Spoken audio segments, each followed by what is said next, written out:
Eteon.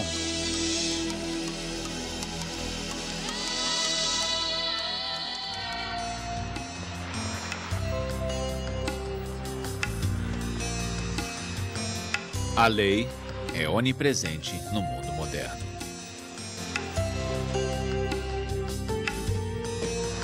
Ela regula cada aspecto da vida em sociedade.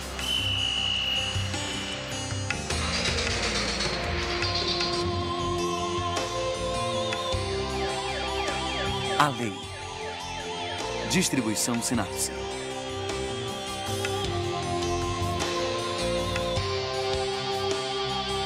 Quando uma pessoa infringe a lei, quando a paz da sociedade é perturbada,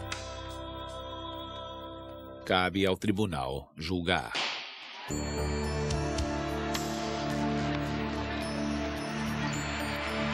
O direito ao voto, os direitos das minorias, o direito ao aborto. A lei mostra um espelho para cada sociedade, refletindo os seus valores e crenças.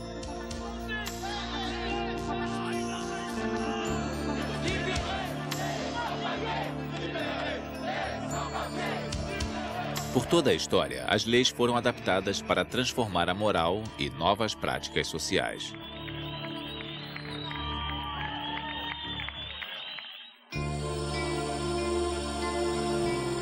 Hoje, os direitos humanos são o centro de nossa preocupação, pois não são garantidos em todos os lugares do mundo.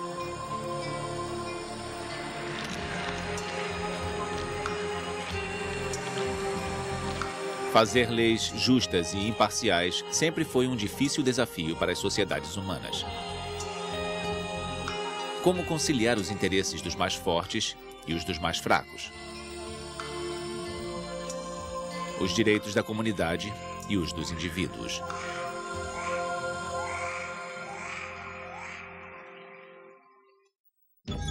Os deuses, o homem e a lei.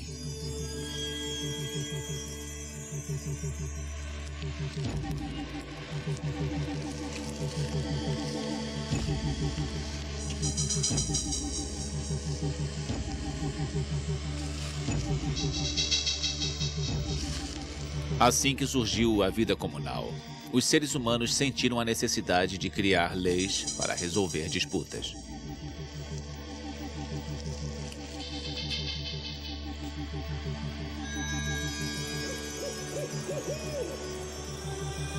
As primeiras leis escritas foram encontradas na Mesopotâmia.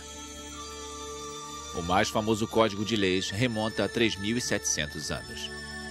Foi criado pelo rei Hammurabi, da Babilônia.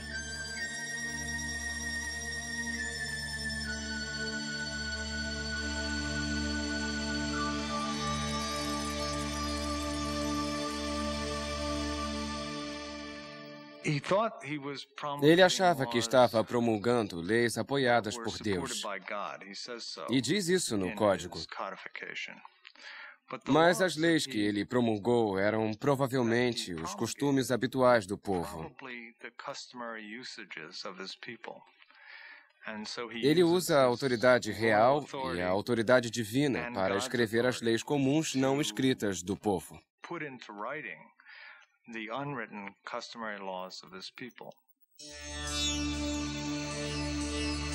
As leis de Hammurabi cobriam cada aspecto da vida cotidiana, da construção ao comércio, da escravidão ao casamento.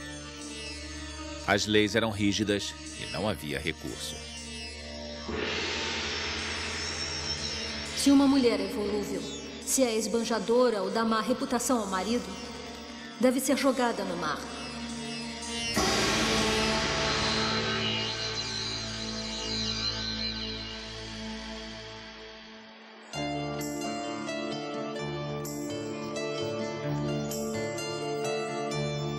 Os gregos foram os primeiros a permitir que os acusados se defendessem perante seus iguais. Em Atenas, podia haver até 2.000 membros de júri em um julgamento. O tempo destinado às considerações dos advogados era determinado por uma clepsidra, um relógio de água que funcionava pelo mesmo princípio da ampulheta. Os melhores oradores desenvolveram a arte de terminar seu discurso junto com as últimas gotas de água do recipiente.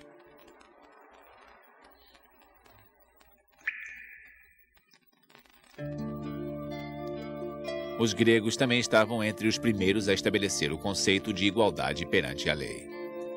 Para eles, as leis feitas pelo homem deveriam refletir a ordem natural das coisas.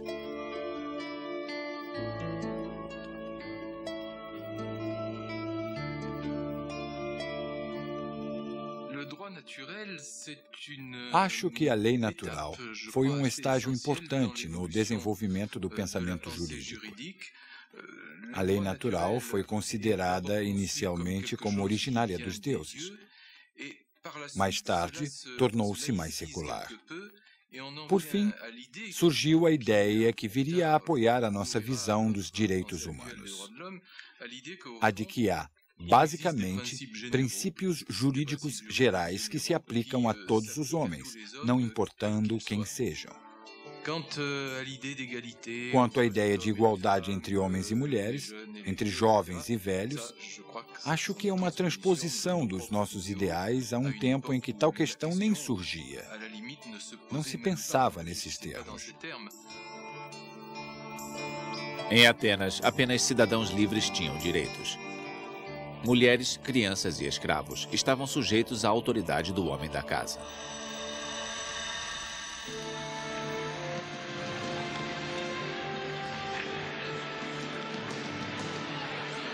A sociedade romana também era patriarcal e utilizava escravos. A igualdade perante a lei permanecia um princípio subserviente aos hábitos da época. Os romanos eram um povo muito prático. O sistema de justiça deles era baseado em uma grande missa de jurisprudência e ainda serve como modelo.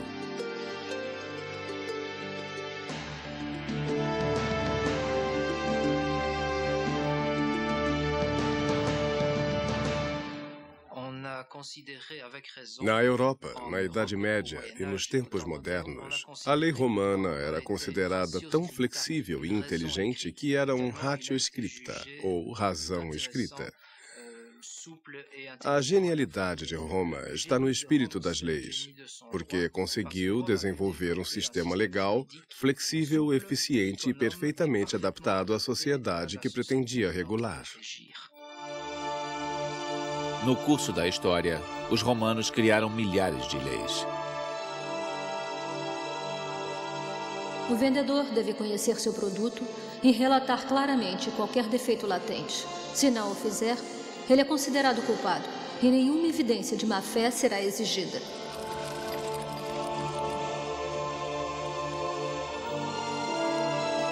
As leis eram tão complexas que os romanos contratavam peritos para opinar em questões legais.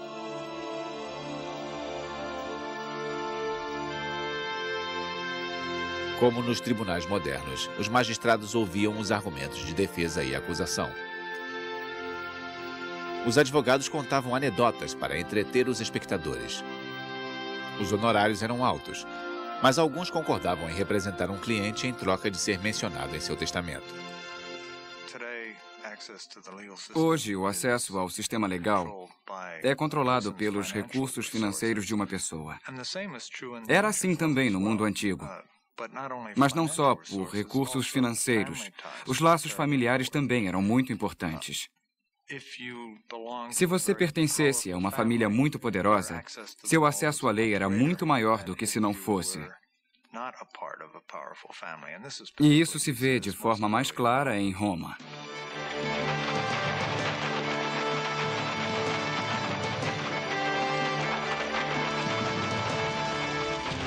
No século V, o Império Romano caiu sob ataque dos bárbaros, que pilharam, demoliram e queimaram tudo em seu caminho. Para todos os propósitos práticos, a lei romana desapareceu.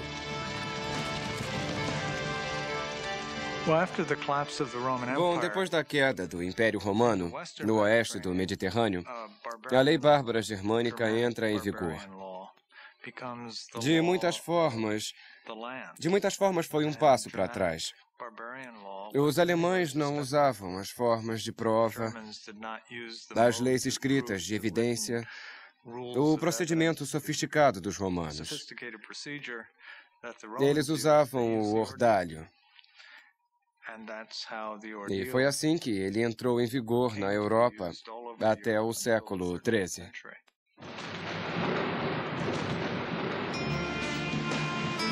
O ordalho era o julgamento de Deus através do teste da água ou do fogo. Uma das formas mais comuns na Europa era forçar o réu a caminhar segurando uma barra de ferro em brasa. A distância que ele deveria cobrir era determinada pela gravidade do crime cometido. Se a queimadura dele não ficasse infeccionada após alguns dias, era declarado inocente.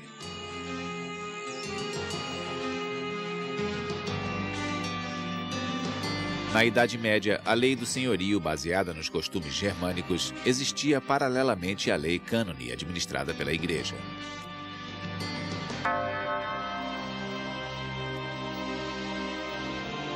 Ao contrário dos costumes que prevaleciam na época, a Igreja exigia que ambos os lados em um casamento deveriam dar consentimento.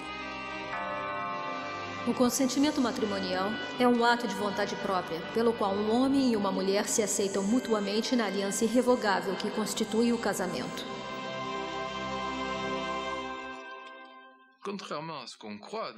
Ao contrário da crença popular, talvez por nossa ideia de igreja medieval e inquisição ser influenciada por filmes, o homem comum ficaria muito melhor se recorresse ao tribunal clérigo do que ao secular, porque a igreja tinha normas muito mais justas do que os senhores, que viam a maior parte de suas atividades legais como um meio de extorquir dinheiro do homem comum.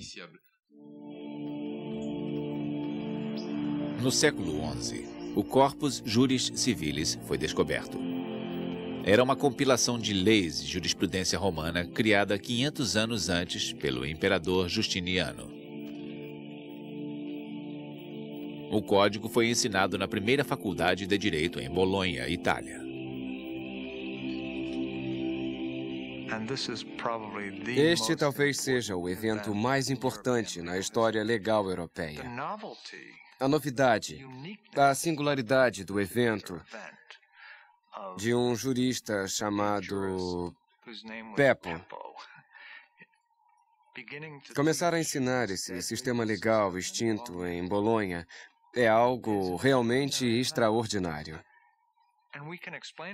Nós podemos explicar dizendo que os códigos de leis germânicos não eram capazes de acomodar as grandes mudanças que ocorriam nas sociedades europeias. Mudanças comerciais e mudanças econômicas. A partir de então, a nova legislação utilizou as leis romanas, mas no cotidiano a lei habitual continuava valendo.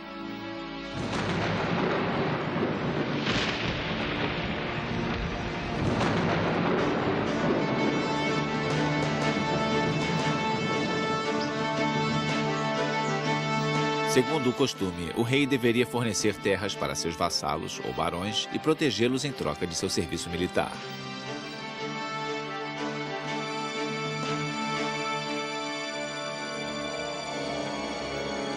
Na Inglaterra, o rei John Lackland infringia essas leis constantemente. Ele cobrava impostos excessivos dos barões e confiscava suas terras para encher seus cofres e financiar suas campanhas militares.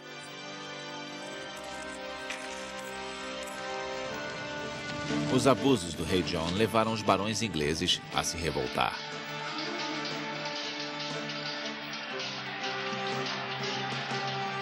Em 1215, eles convenceram o rei a assinar a Magna Carta, a Grande Carta.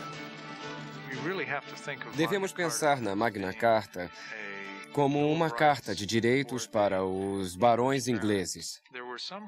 Algumas medidas tocavam na questão dos direitos dos moradores da cidade. Por exemplo, alguns capítulos, especialmente o 39, tratava do direito de todos os ingleses serem julgados de acordo com a lei da terra. E esses direitos foram generalizados a todos os ingleses, mas não em 1215.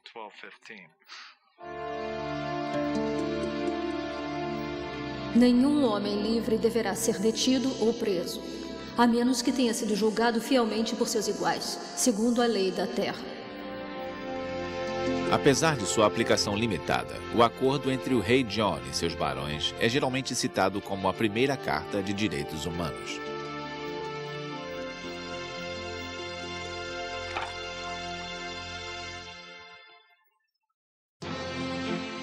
A conquista dos direitos.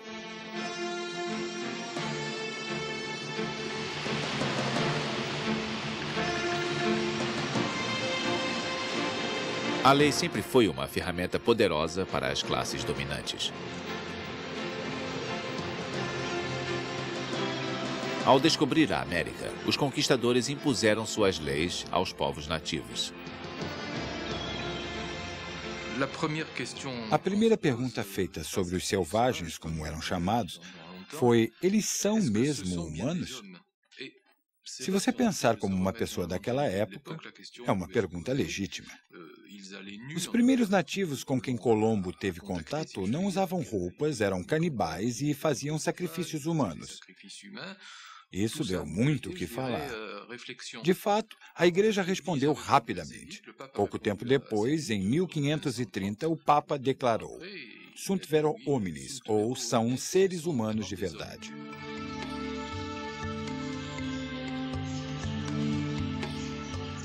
Mas que tipo de seres humanos? Em que categoria se encaixavam?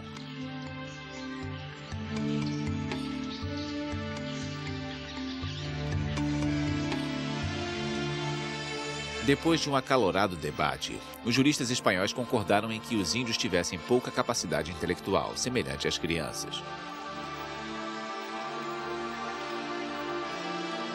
Logo, era justificável guiá-los e dominá-los. Populações inteiras foram obrigadas a trabalhar nas minas de ouro e prata da América. Com a colonização do Novo Mundo em andamento, a escravidão se alastrou.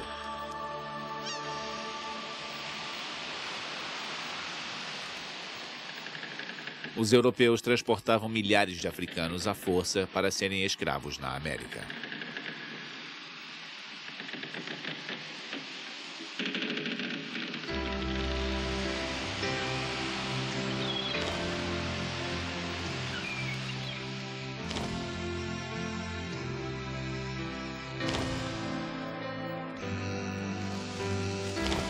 No final do século XVIII, os colonizadores britânicos da América do Norte eram os maiores importadores de escravos.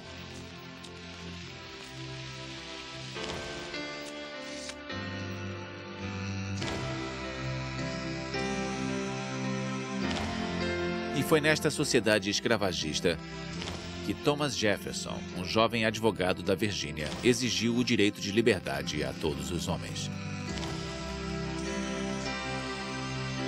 Todos os homens são criados iguais. São contemplados pelo Criador com direitos inalienáveis, entre eles a vida, a liberdade e a busca da felicidade. Para assegurar estes direitos, são instituídos os governos entre os homens.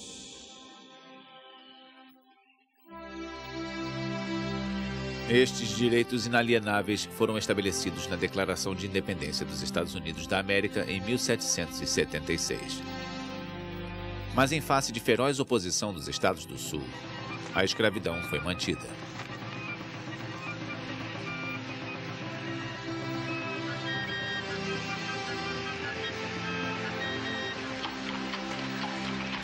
Baseada na Declaração Americana, a Declaração Francesa de Direitos Humanos e Civis foi adotada em 1789, no auge da Revolução.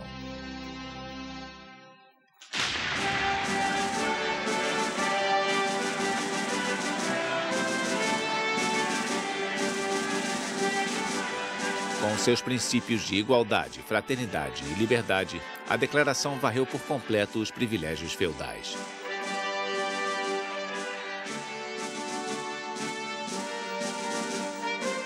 Liberdade de expressão e pensamento é um dos direitos mais preciosos da humanidade.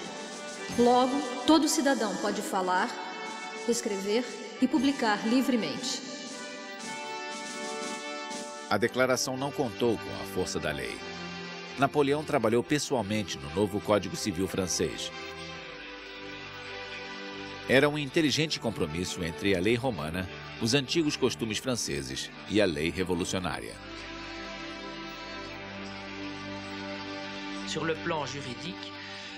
Quanto às leis, Napoleão interveio para garantir uma certa segurança que não existia antes. A Revolução Francesa deu fim à velha ordem sem instituir um sistema legal completo e claro. Isso criou um certo vácuo, um tipo de inseguridade legal que Napoleão tentou remediar com maiores codificações, em especial o Código Civil de 1804.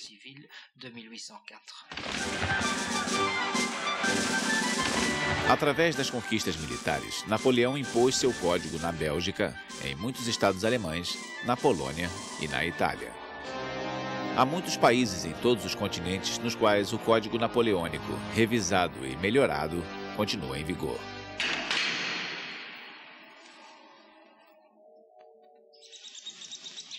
Exilado em Santa Helena, o arruinado imperador escreveu em suas memórias: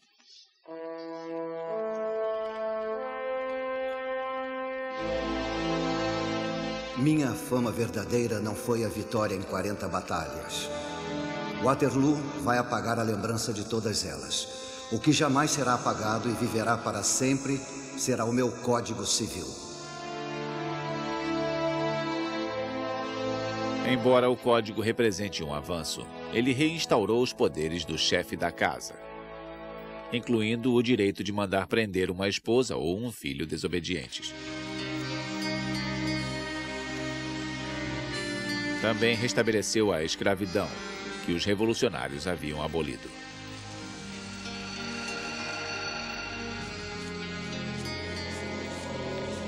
Mas logo os escravos de várias colônias europeias se rebelaram.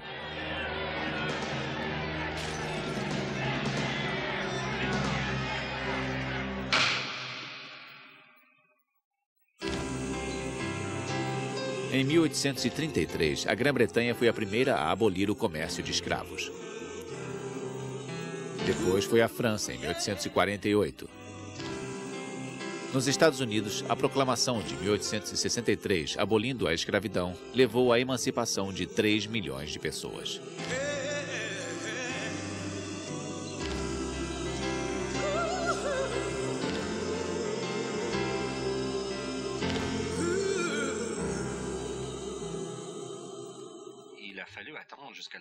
Só na Guerra de Secessão dos Estados Unidos, a Constituição americana recebeu emenda para dar fim à escravidão. E, como se sabe, isso não pôs fim ao racismo e à discriminação. Levou mais um século para que os grandes empecilhos à igualdade entre negros e brancos fossem eliminados, pelo menos formalmente, nas leis americanas.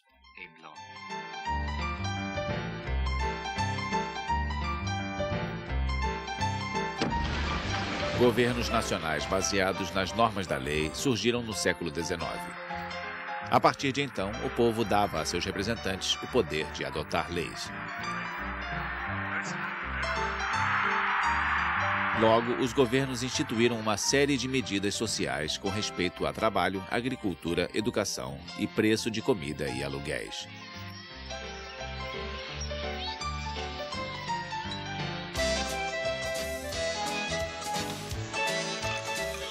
Em 1919, para combater o vício, uma emenda é acrescentada à Constituição americana. A venda ou transporte de bebidas embriagantes dentro dos Estados Unidos, sua importação e exportação para o propósito da ingestão estão proibidos. Para generalizar, os estados se tornaram os únicos repositórios de lei. A lei natural foi banida. Então, quando os estados começaram a decidir o que era certo ou o que era errado, o chamado positivismo legal, quando são os únicos repositórios de certo e errado, se tomam uma decisão ruim, não forçam um contrapeso nas sociedades para se opor à decisão. É claro que os horrores do século XX são um resultado deste desenvolvimento.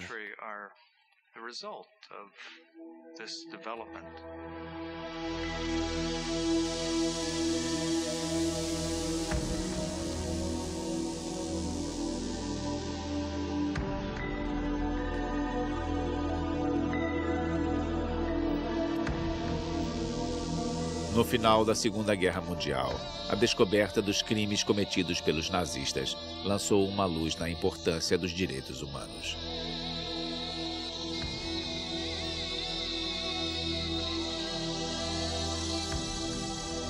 Em Nuremberg, oficiais nazistas foram chamados a responder por acusações de crimes contra a humanidade, crimes de guerra e crimes contra a paz. Metade deles foi condenada à morte.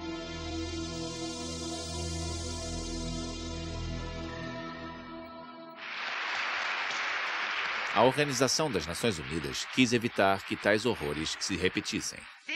Esta Declaração Universal dos Direitos Humanos pode se tornar a Magna Carta de qualquer lugar. Contra les atrocités et les oppressions dont tant de millions d'êtres humains ont été victimes à travers les siècles. Em 1948, a primeira Declaração Internacional dos Direitos Humanos foi adotada.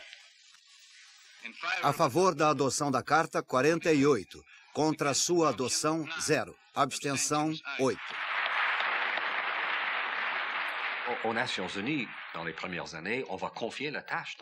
Nos primeiros anos, as Nações Unidas confiaram esta tarefa a uma pequena comissão que examinou todas as constituições do mundo, a Carta de Direitos Americana, a Declaração Inglesa, a Declaração Francesa e vai por aí, para produzir um tipo de catálogo de direitos básicos. Foi procurado um denominador comum nas constituições e acrescentaram outros fatores para elaborar a Declaração Universal dos Direitos Humanos, que foi adotada em 1948.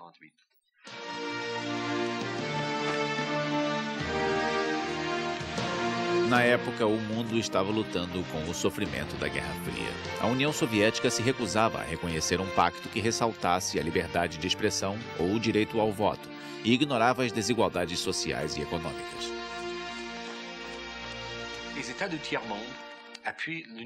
Os países do Terceiro Mundo apoiaram a posição da União Soviética. A reação deles foi: ouçam, para nós o mais importante é poder alimentar nossos cidadãos e proporcionar um padrão mínimo decente de vida. Lidaremos com a liberdade de expressão mais tarde. Havia um conflito entre os dois conceitos de direitos básicos. Eles acabaram chegando a um acordo. O pacto foi dividido em dois. O primeiro pacto se referia a direitos civis e políticos, como liberdade de expressão, religião e eleições diretas. O segundo lidava com direitos culturais, sociais e econômicos, como o direito a um padrão de vida razoável, o direito ao trabalho e o direito à educação.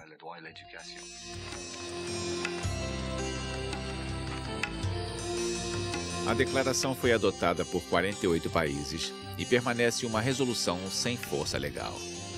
Todo país tem a liberdade de aplicar ou ignorar seus princípios.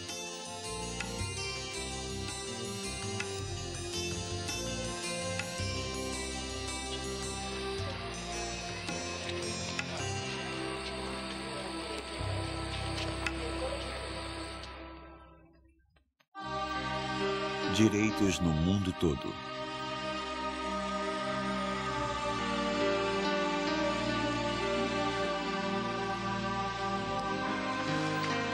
Em muitas partes do mundo, os direitos mais básicos continuam a ser ignorados.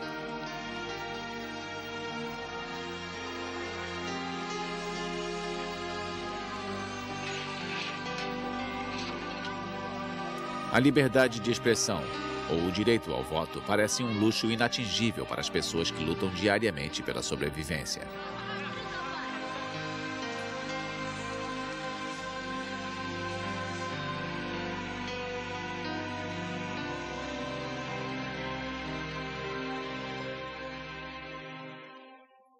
A grande maioria das pessoas do Sul não tem acesso à água potável. 20% da população das cidades do Egito não tem acesso à água potável. Em alguns países africanos, somente 10% dos habitantes têm acesso à água potável, água para beber, para se lavar, para cozinhar e coisas do tipo. Você deve saber o que significa. É uma catástrofe, pois a falta de água potável significa imediatamente contaminação e doenças. Muitos seres humanos não têm a certeza de que terão um teto sobre a cabeça, alimento suficiente e acesso à educação.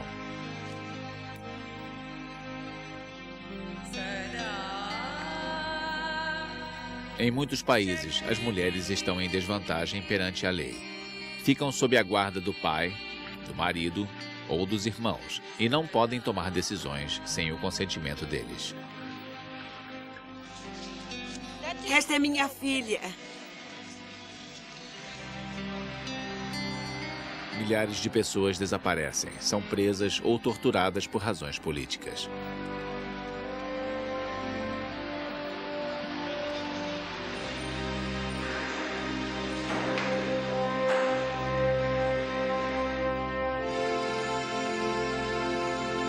Para dar mais força a convenções internacionais, a ONU criou um tribunal internacional em Haia, nos Países Baixos.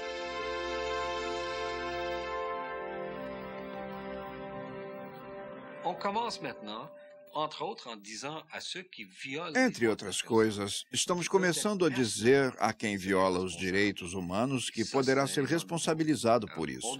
É uma novidade. Não dizemos mais a um Estado que deve mudar sua forma de agir só para que ele responda que discorda. Agora dizemos que se o Estado tolera a violação dos direitos humanos, não só o Estado será responsabilizado, como também o indivíduo criminoso. Planejamos ir atrás de quem viola os direitos humanos.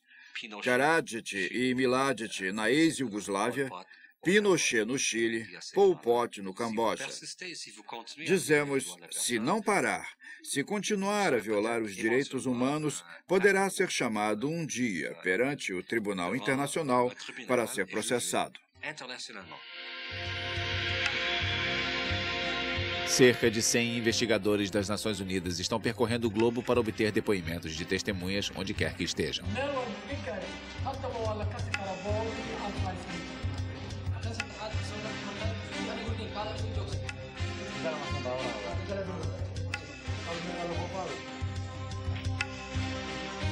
Em Ruanda, muitos dos responsáveis pelo genocídio que fez 500 mil de vítimas foram julgados pelo Tribunal Internacional. Em 1998, o ex-primeiro-ministro Jean Kambanda foi condenado à prisão perpétua.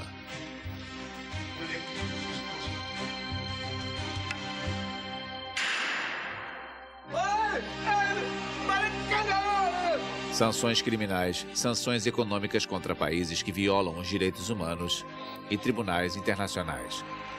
Essas ferramentas para garantir que se respeitem os direitos humanos têm efeito limitado. Enquanto houver grandes disparidades econômicas na Terra, a justiça internacional não será uma realidade.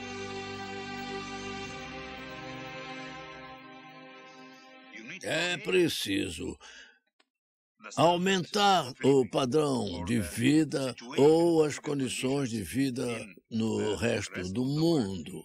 É preciso que sejam condições humanas, estou dizendo que é realmente necessário, em especial no século XXI, que deverá vivenciar a outra geração de direitos humanos, na minha opinião. Esta nova geração de direitos humanos será o direito de ser um ser humano. Só o que se precisa para rebaixar um povo à escravidão é privá-lo de seus direitos básicos. Agora, no século XXI, espera-se que o mundo reconheça o direito de todas as pessoas terem condições de vida decentes e serem tratadas como seres humanos.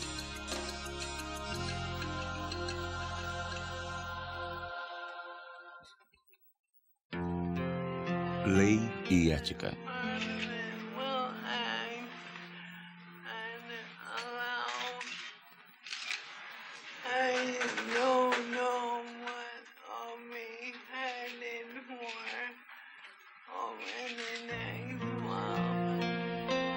A canadense Sue Rodrigues sofria do mal de Lou Gehrig.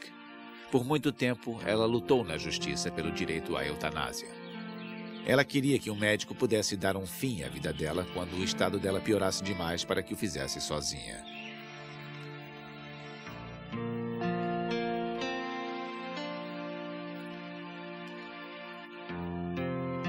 Até que, em fevereiro de 1994, Sue Rodrigues não precisou mais da autorização legal.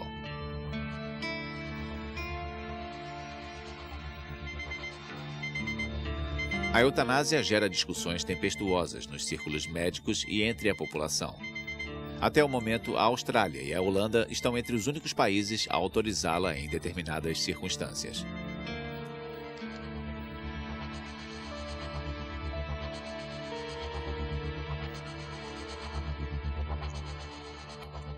Por que não é aceita?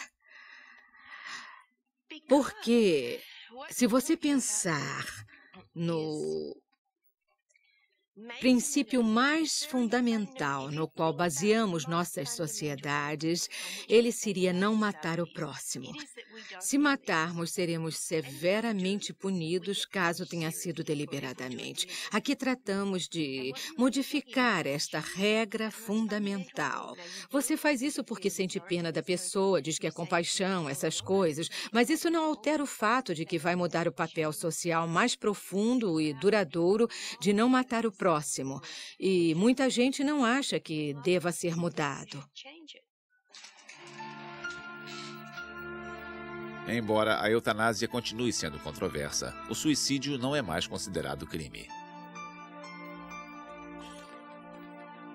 Os pacientes podem recusar tratamento médico mesmo que isso cause a morte, porque sua decisão não envolve a assistência de outra pessoa.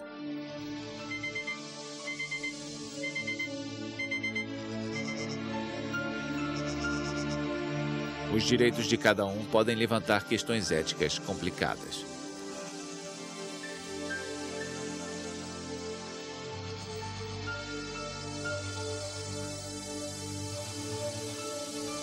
Quando uma mulher está gerando um filho, tem o direito de usar o corpo como quiser?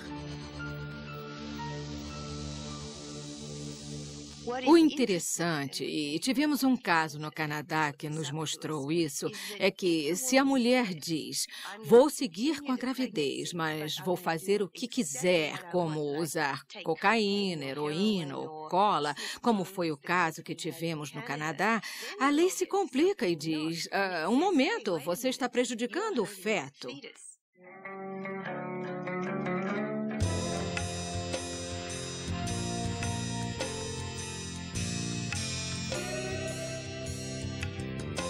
Em um mundo de valores, práticas e condições sociais que mudam rapidamente, a lei não pode mais definir sozinha o que é aceitável ou não.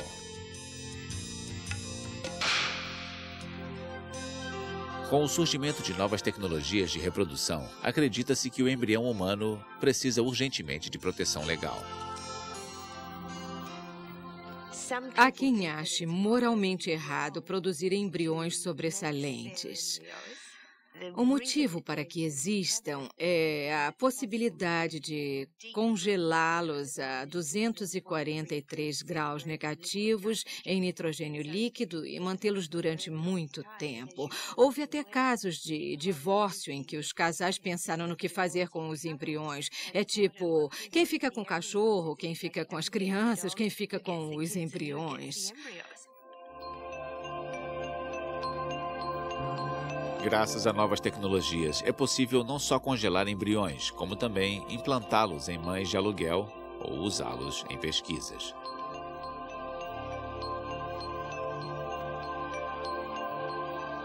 Algumas tecnologias novas também levantam questões assustadoras.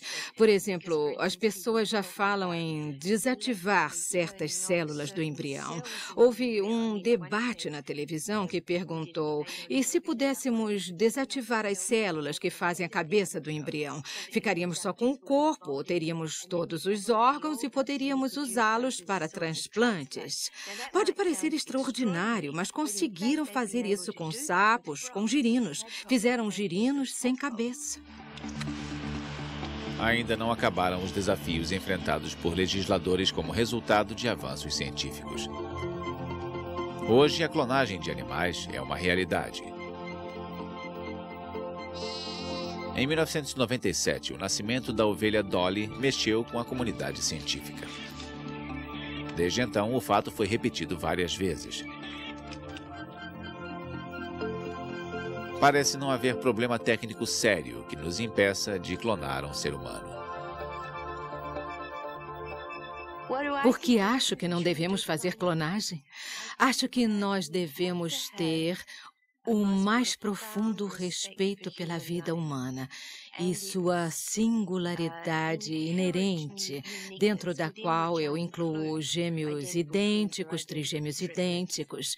E também devemos ter um profundo respeito pelo que chamo de espírito humano, que nada tem a ver necessariamente com a religião.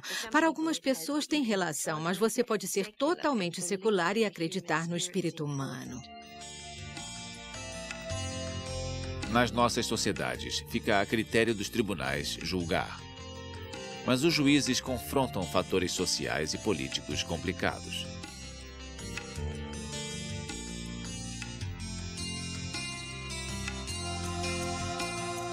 Cada vez mais estamos constituindo comissões de ética formadas por clérigos, médicos, filósofos e juristas, entre outros. Existe uma necessidade, um crescente reconhecimento da compreensão de que a maioria dos problemas sociais mais importantes que enfrentamos no fim do século não pode ser colocada em uma caixa unidisciplinar. Não podemos dizer, isso é um problema médico, deixa o doutor resolver. Acho que a ética deve vir primeiro e a ética deve informar a lei. Muitas vezes no passado pensamos que se era legal, estava correto. Isso não é necessariamente verdade. Pode ser legal, mas errado do ponto de vista ético. A sociedade deve examinar o que está em jogo legalmente. Médicos que podem usar a tecnologia para prolongar a vida não estão mais dispostos a fazer a escolha sozinhos entre a obrigação de tratar um paciente e o direito do paciente de morrer com dignidade.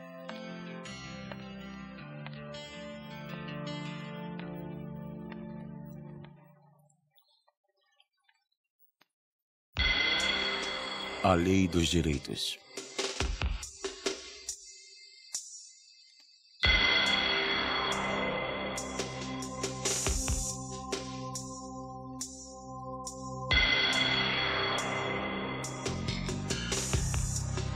A lei se tornou toda poderosa no mundo moderno. Só nos Estados Unidos, 90 milhões de casos são levados à corte anualmente.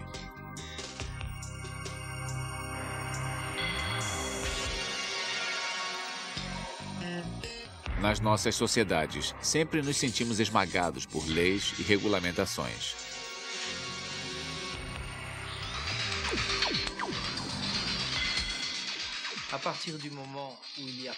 Sempre que há muitas leis e regulamentações, torna-se difícil controlar a ordem judicial.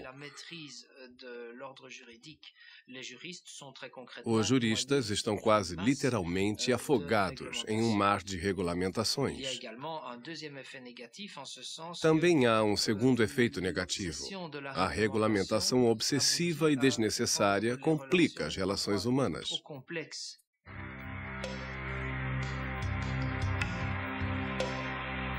Particularmente na América do Norte, os cidadãos se condicionaram a recorrer aos tribunais para resolver todo tipo de disputas.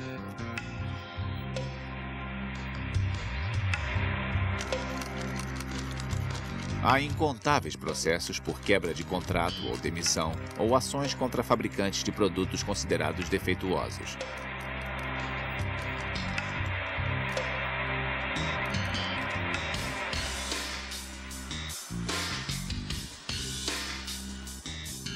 Nas escolas, cada vez mais alunos usam seus direitos para desafiar a autoridade dos professores.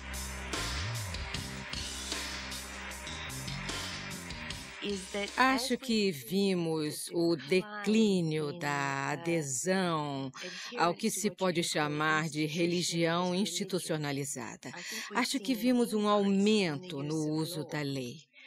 Isso provavelmente porque passamos de um controle moral de nossas relações como forma principal de governo para governá-las em uma sociedade secular através da lei. Se observarmos o que aconteceu nas sociedades norte-americanas, houve um declínio na noção de comunidade e um aumento do chamado individualismo. As nossas sociedades são descritas como baseadas em um intenso individualismo.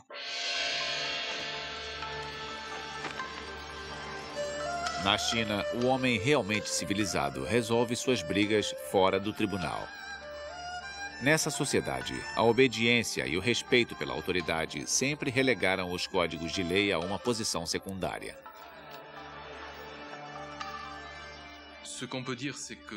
Certamente a lei não tem o mesmo prestígio e respeito em todos os lugares.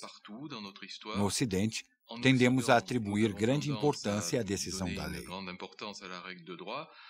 Em outras culturas, em sociedades tradicionais e asiáticas, a lei é apenas uma forma de regulamentar a sociedade e pode ser usada bem menos do que os outros padrões, como a religião, por exemplo.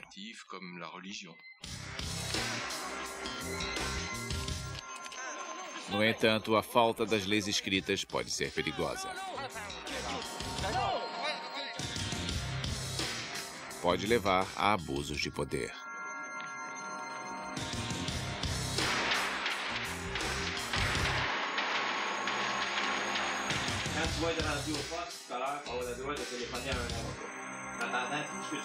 No Ocidente, o sistema legal é congestionado, o acesso a ele é parcial e seus representantes cometem abusos. Através dos anos, estes fatores acabaram com a confiança dos cidadãos. Nós do júri declaramos o réu Warren James Simpson inocente da acusação de homicídio.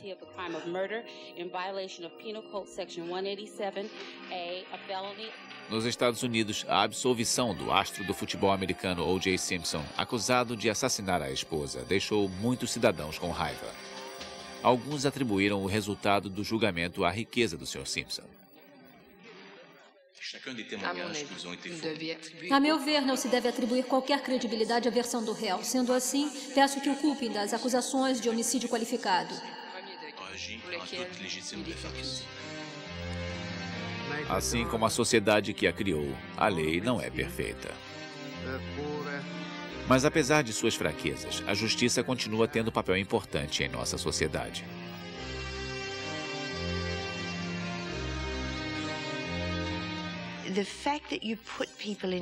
O fato de colocar pessoas em um tribunal e ter um ambiente austero com os advogados de toga e a presença de um juiz usando procedimentos formais não é só pela tradição.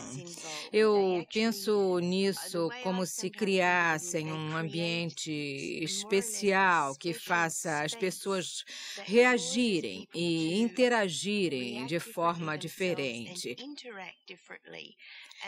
Isso foi experimentado e testado por um longo período da história e devemos ser muito cautelosos ao dizer que não tem mais serventia.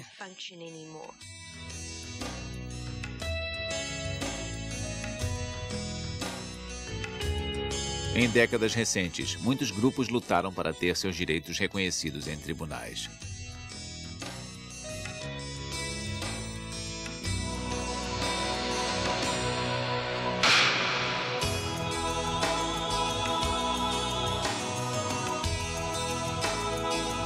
O sonho de um sistema legal justo e imparcial, sem dúvida, permanecerá por muito tempo. Só podemos torcer para que o equilíbrio da justiça continue sendo um ideal nas sociedades futuras.